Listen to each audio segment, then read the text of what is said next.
Today, we journey into the intricate weave of Dutch identity during the Golden Age, a people defined by water, freedom, commerce, and a relentless pursuit of reality. From the Maiden of Holland to the churches of Amsterdam, we explore how a small nation, perpetually negotiating with the sea, crafted a character both pragmatic and fiercely independent. Let us begin with an enduring image. Holland as a garden, a carefully cultivated space protected not by walls but by dikes and canals. The garden or Maiden of Holland, pure and unyielding, descends from Christian iconography of the Madonna, namely the hortus conclusus, or the enclosed garden. And just like the Madonna, the Maiden of Holland is chaste, divinely protected, and morally clear amidst the corruption and mud that surrounds her. Now, this Dutch obsession with cleanliness wasn't merely aesthetic. English visitors in the 1600s marveled at having to remove their shoes before entering Dutch homes. Streets were scrubbed, doorsteps polished, and interiors gleamed. This was not vanity, it was a Calvinist ritual of purification, a societal Beeldenstorm, continually distilling away idolatry, indulgence, and excess. Water, the eternal fret, was co-opted as a cleanser and a symbol of defense and identity.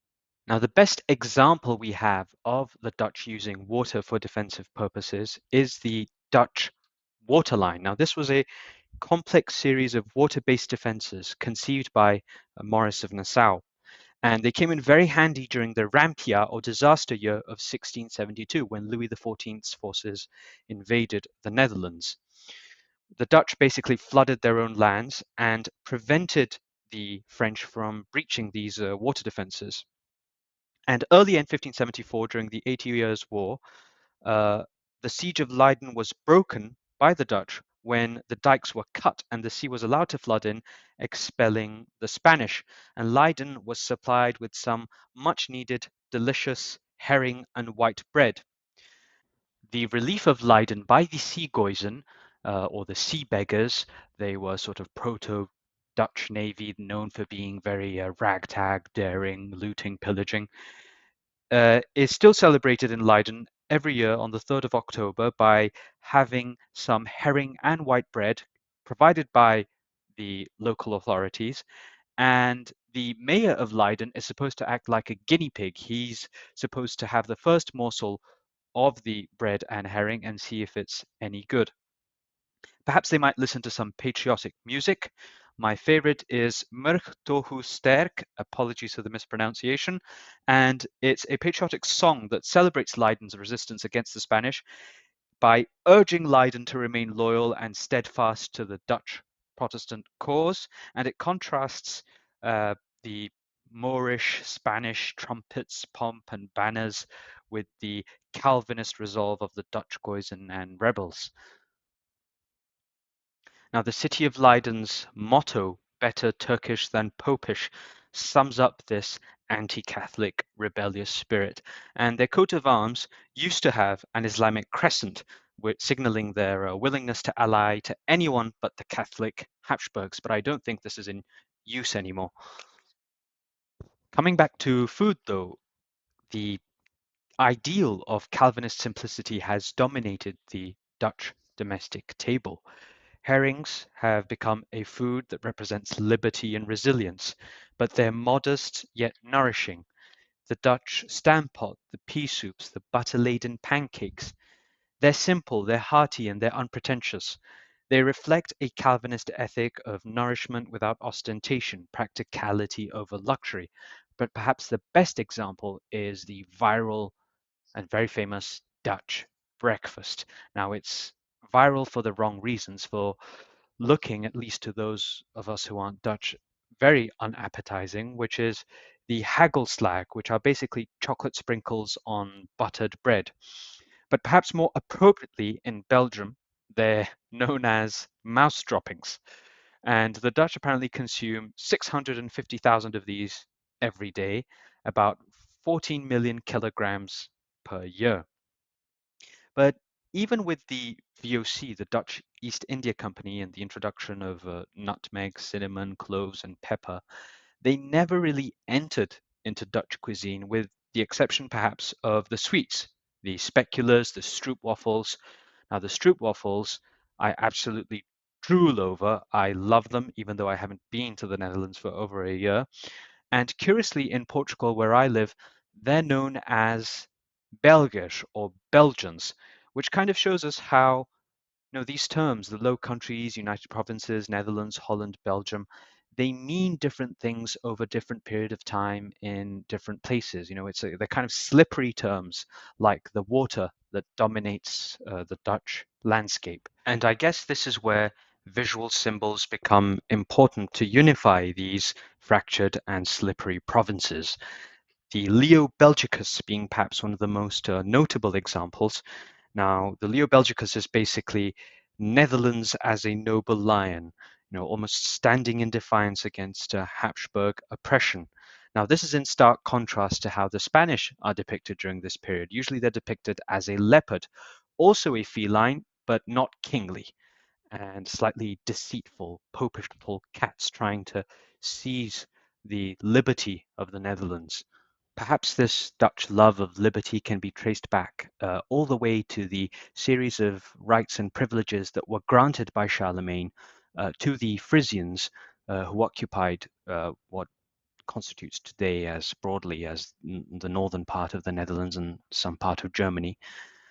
And curiously, during the Dutch Revolt, it was the Frisian freedoms were actually used as an argument for the restoration of rights lost under Habsburg rule, and they even seeped into the rhetoric of many American and French revolutionaries, hundreds of years later. A Frenchman who sought refuge in Holland is, of course, Descartes, who declared that nowhere in Europe was thought as free as in the Dutch Republic. He also has another pretty good quote on the Netherlands, which I like, which is that God created the world, but the Dutch made Holland, which is a reference, of course, to the fact that the Dutch had to form their land out of the sea. But this intellectual liberty that dominated Dutch life at the time, it's found expression in art and science. If you look at Sint-Redem's church interiors, they're monuments of geometric austerity. Painters like Vermeer and Pieter de Hooch, they turn their gaze inward in a scientific way. They render domestic scenes with almost mathematical precision. Paul Potter's Young Bull is not just an animal portrait, it's a manifesto of Dutch realism. It's a celebration of the ordinary with a almost meticulous reverence. And perhaps this obsession or this tendency to portray that which is real is something that we also find in the Flemish primitives of Roger van der Weyden, Jan van Eyck, Hieronymus Bosch. They're constantly, Jan van Eyck is constantly trying to insert convex mirrors in every single painting he makes. The most famous of which is the convex mirror in the Arnolfini portrait. And even Peter Bruegel, you see, I guess, this attempt to depict everyday life. But this fixation to depict the fundamentals of reality, it extends into optics, mathematics, but also the study of light both in a scientific and artistic way. And this could also be seen as a Calvinistic exercise, one of stripping away illusion. Vermeer's delicate interiors are as much about the play of photons as they are about human serenity and redemption. Commerce was not separate from this ethos. Windmills, those picturesque symbols, were feats of communal engineering, pumping water to reclaim land for the Netherlands. And these projects were often financed by benevolent Mercator Sapiens-esque Amsterdam merchants, living in their beautiful canal houses with crenellated facades and black and white checkered floors. Curiously, you'll note that a lot of these houses in Amsterdam, they're quite narrow, but they're quite tall. And apparently the reason for this is that property tax was collected based on the width of the house. And so intelligently, the Amsterdam merchants decided to build tall houses rather than wide ones. Anyways, many of these windmill projects, they resulted in the finely divided fields that you see in the Netherlands, landscape as a grid of Dutch Republican ideals. And the mercantile spirit is manifested in the famous group portraits of guild and militias, the most famous of which of course, are Rembrandt's Night Watch or the Meager Company. Curiously, you'll note that a lot of these individuals in these paintings are wearing wide-brimmed hats, which again is a symbol of their civic autonomy. Another use of hats, by the way, is of course the Phrygian or Thracian cap, which was used during the Batavian Republic, which was one of those sister republics, puppet French states that were founded during the Revolutionary Wars. And another thing I forgot to mention is that the Maiden of Holland is sometimes actually depicted with a mop, uh, which again brings us back to the Dutch obsession with the cleanliness that we talked about. Anyways, these group portraits of guilds and militias, they were celebrated as symbols of collective identity over, heroic individualism. Even the still lives of painters like William Hedder, Judith Leister, and Van Dyck, they reflect this ethos. Their meticulous arrangements of bread, of glassware, and lemon peels, they're not done in a frivolous way. They're Calvinist meditations on the material world, finding redemption in order and simplicity. And Schopenhauer admired very much these Dutch still lives for their philosophical self-negation, which is um, an idea that he kind of took from Buddhism and other Indian philosophies. There's a quiet acceptance of worldly impermanence. These paintings by Hedda and Peter Clash, depict, they look like they're depicting lavish um, tables of oysters, lemons, cheeses, goblets, silverware, but there's always a hint of decay in them. You'll see a half-peeled lemon, a toppled glass, a rotting fruit. And food here, it kind of shows you the fragility of wealth and life, which again ties into these Calvinist themes of humility and the transient nature of worldly pleasures. And there's also, again, that scientific, empirical observation of texture, light, and material reality. This is the same impulse that leads the Dutch to, lens making and studying optics.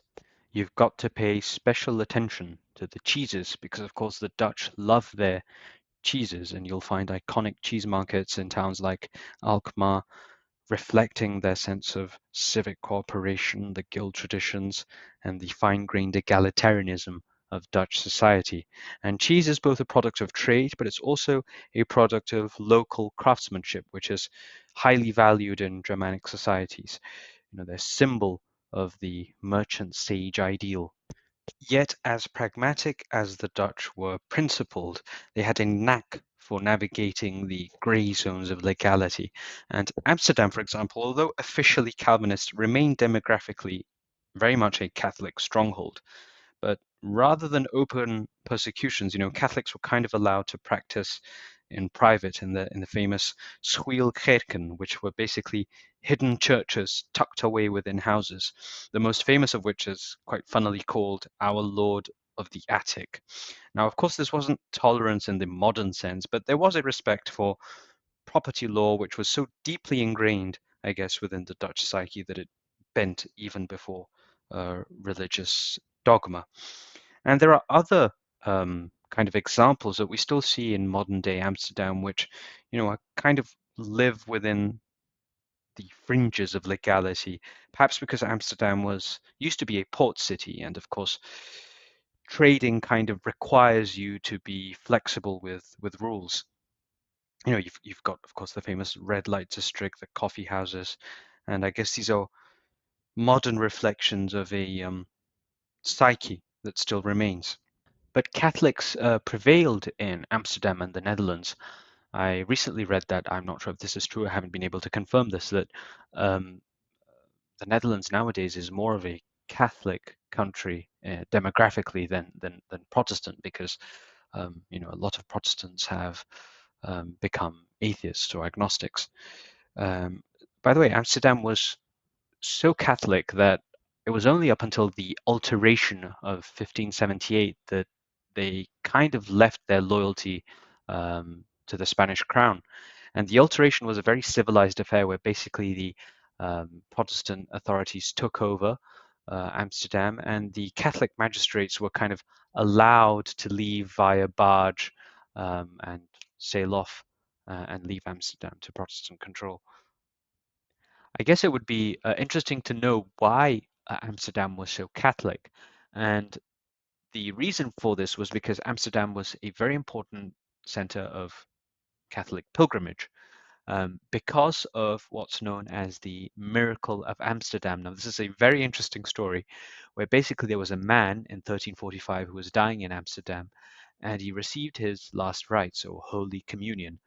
And shortly after because he was ill, he vomited the consecrated host, the Eucharist wafer. And following Catholic custom, the vomit which contained the host was thrown into a fire because obviously, you wouldn't dispose of it the same way you would dispose anything else because the host contains um, Christ. Um, but the next day, when the woman of the house checked the fireplace, she found that the host was completely intact and unburnt, and it had miraculously kind of preserved itself in the ashes. And this was considered to be a Eucharistic miracle. And a chapel was built on the place where this had happened. And it was only after the Great Alteration of 1578 that Catholic processions um, to this chapel were kind of banned. But again, they were sort of allowed if you did the walk, the procession, in a silent individual capacity without any outward religious symbol. And this tradition still persists today. So again, this reflects how the Dutch were very kind of tolerant of living or doing things that are kind of in the fringes of legality. Amsterdam was a Catholic stronghold, but it also had a very large Jewish population, namely Sephardic Jews who um, fled from Portugal and Spain during the Inquisition. And the cuisine kind of absorbed these diverse influences. There are kind of kosher baking traditions, Iberian Jewish desserts, and Catholic festive dishes. Again, there's this sort of limits of legality idea. Curiously, Rembrandt was obsessed with Jewish history, by the way. So despite these religious tensions, daily life at the table was, I guess, a space where the cultures kind of intersected. This balancing act can be seen in the Dutch East India Company, the VOC, the world's first publicly traded company that basically allowed ordinary citizens to buy shares. Now, was this a Calvinist embrace of predestination, a financial secularization of divine providence, or was it just a form of regulated gambling, similar to the regulated prostitution that we see in modern day Amsterdam? As the 17th century progressed, Dutch domesticity became a retreat for Europe's turmoil. Vermeer's Milkmaid, De Groot's quiet courtyards, Rembrandt's Jewish bride, the animals, the landscapes. These paintings reflect a yearning for peace after devastations of the 80 Years' War, the 30 Years' War, and the still lives become a controlled universe where beauty lay in distilled simplicity. But the best example of this, I think, can be is Delftware. Delftware ceramics were originally made in Delft, which is a very beautiful, picturesque town. It kind of reminds me to the Portuguese listeners of Portugal dos Pequeninos or to Italian Miniatura, close to Rimini. Anyways, these iconic blue and white plates, tiles, vases, they're symbols of domestic order, clarity, aesthetic purity, cleanliness. And you can draw a direct line between, the Dutch housewife polishing the Delftware and again, that Calvinist ritual of purification, of cleansing, both material and spiritual. And Delftware was originally inspired, by the way, by imported Chinese porcelain, which arrived via the VOC, but the Dutch kind of adapted it and created their own interpretation using local clay.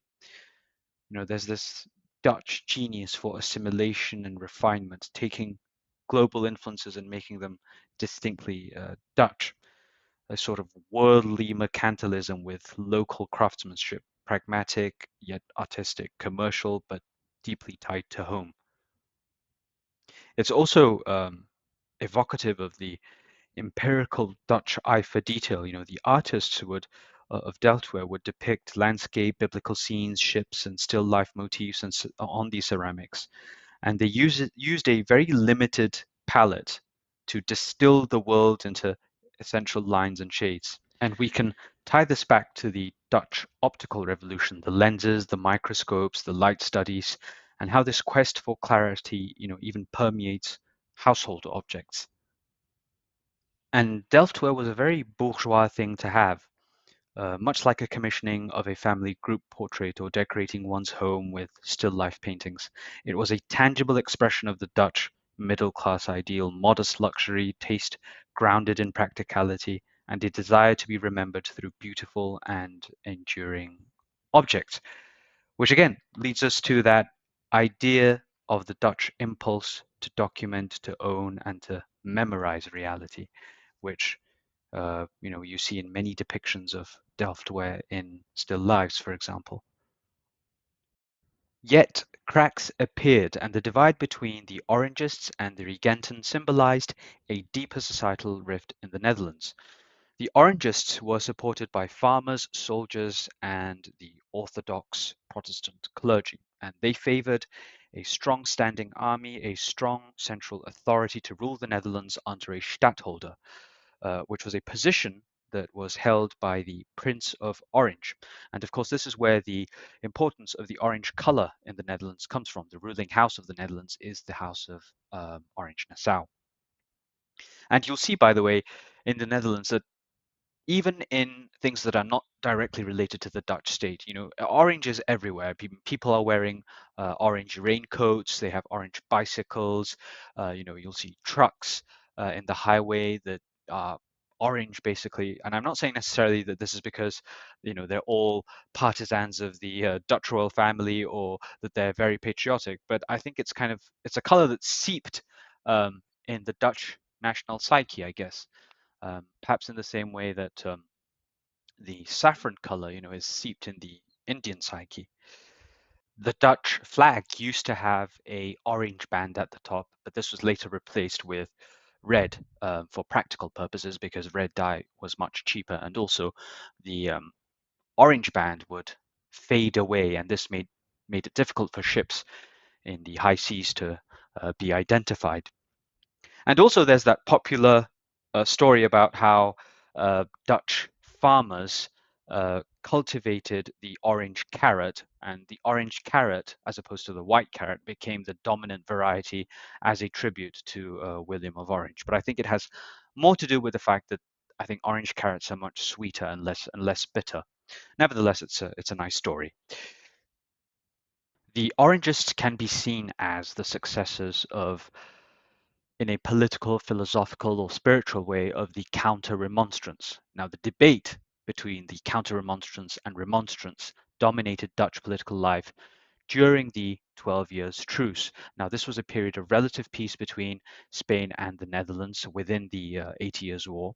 And the remonstrants were led by people like Hugo Grotius, the famous Dutch humanist who made significant contributions to international law, in particular to the law of the seas. And he propounded the idea of mare liberum, or the idea that the sea was essentially international territory, opposing the Portuguese policy of mare clausum, or closed sea, which allowed for a monopoly of the Portuguese in the Indies trade. And they were also led by extremely tall figures like Johann van Oldenbarnevelt, Dutch statesman, scholar, and he ended up basically dying in a show trial as a very old man, which the Dutch kind of have a thing for violent political deaths. But anyways, and the Remonstrants, they were more tolerant, republican, and they had a more liberal view on biblical interpretation, and they didn't necessarily put too much effort in predestination. The counter-remonstrants, on the other hand, who were the fathers, if you like, of the Orangists, they were very hardcore Protestant. So the Orangists were opposed by the Regenten. Now, these were, of course, the wealthy merchants that we mentioned before, the patrician class, and they generally, just like their remonstrant spiritual political fathers, you might say. They were a bit more religiously tolerant. They preferred naval power and trade over a strong standing army. They were slightly skeptical of this, especially because a lot of the officialdom in the army was very pro Prince of Orange. And they preferred a polity that was much looser, less centralized under a grand pensionary of Holland, which, as the title suggests, is, very bureaucratic, very civic sounding, as opposed to stadtholder, which is, quasi-monarchical, princely. The Rampia or Annus Horribilis of 1672 exposed the shortcomings of the Republican or Regentan policies, as shown by the famous painting by Wegeslot, the allegory of the disaster year, where the Dutch lion is sleeping in the Garden of Holland. Now, this is perhaps a reference to the fact that the Regentan or Republican faction had neglected the standing army, which put the Dutch state into question when Louis XIV decided to invade the country. I mean, eventually they were saved by the Dutch waterline, but just about. And critics of the Republican or Regentan faction portray them as unsoldier-like, weak, treacherous, pusillanimous, and to some extent they're right. And this is reflected in the fact that they almost considered replacing the Dutch lion with a cat, also a feline, but far less regal and much more bourgeois.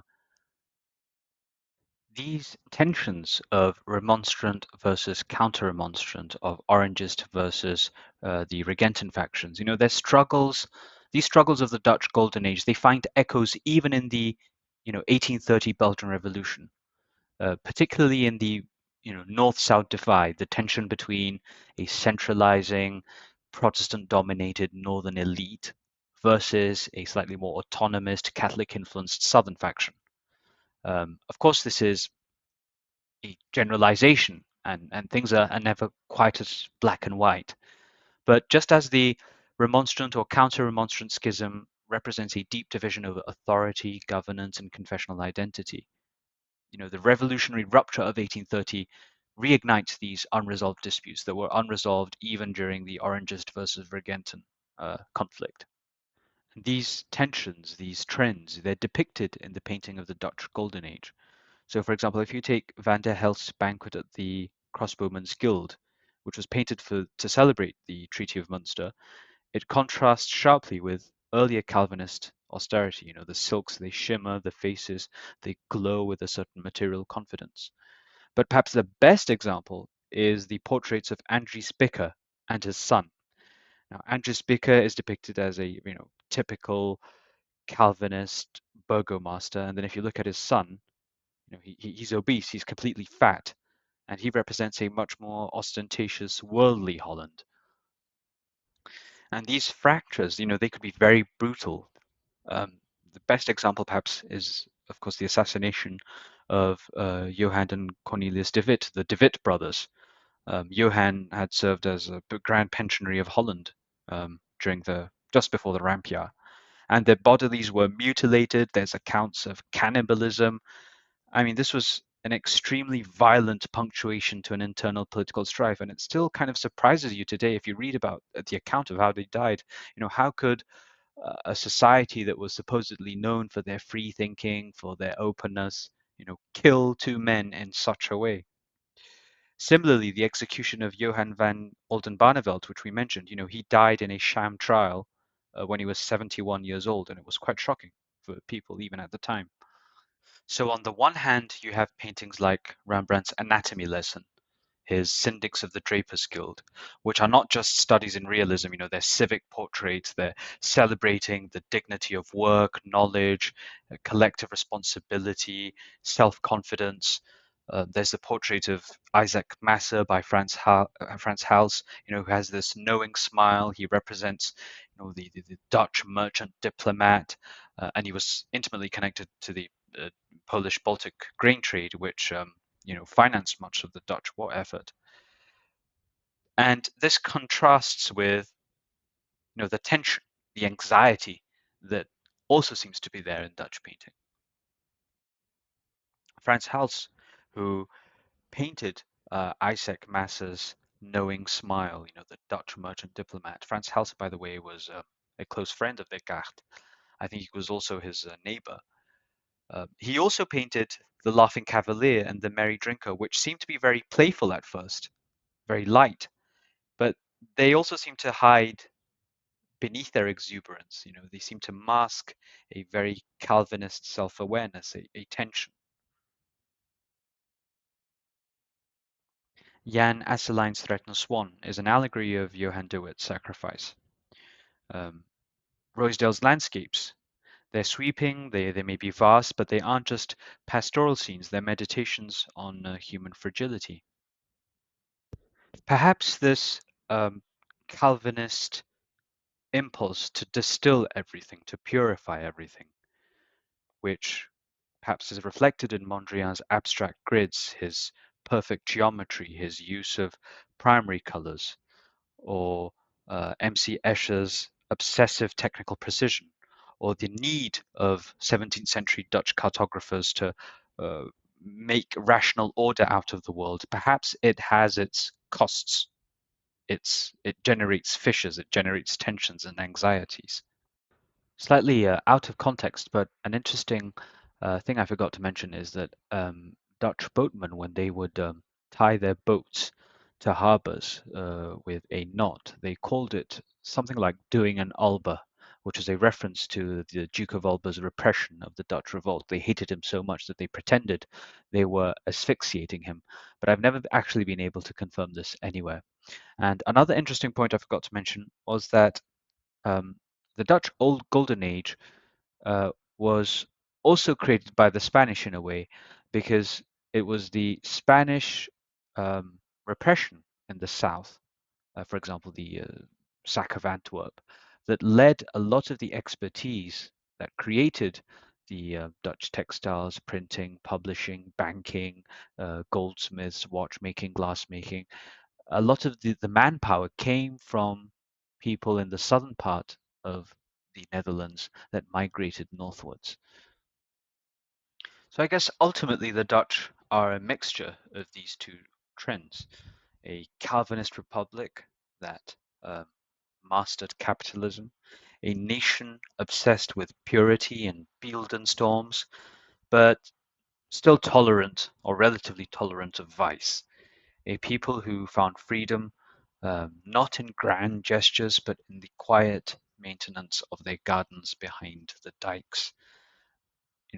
They have strong Hanseatic civic pride, but they live relatively well with a monarchy, even if it is, as the Queen Mother disparagingly used to call it, a bicycle monarchy. Anyways, I hope you enjoyed this video, and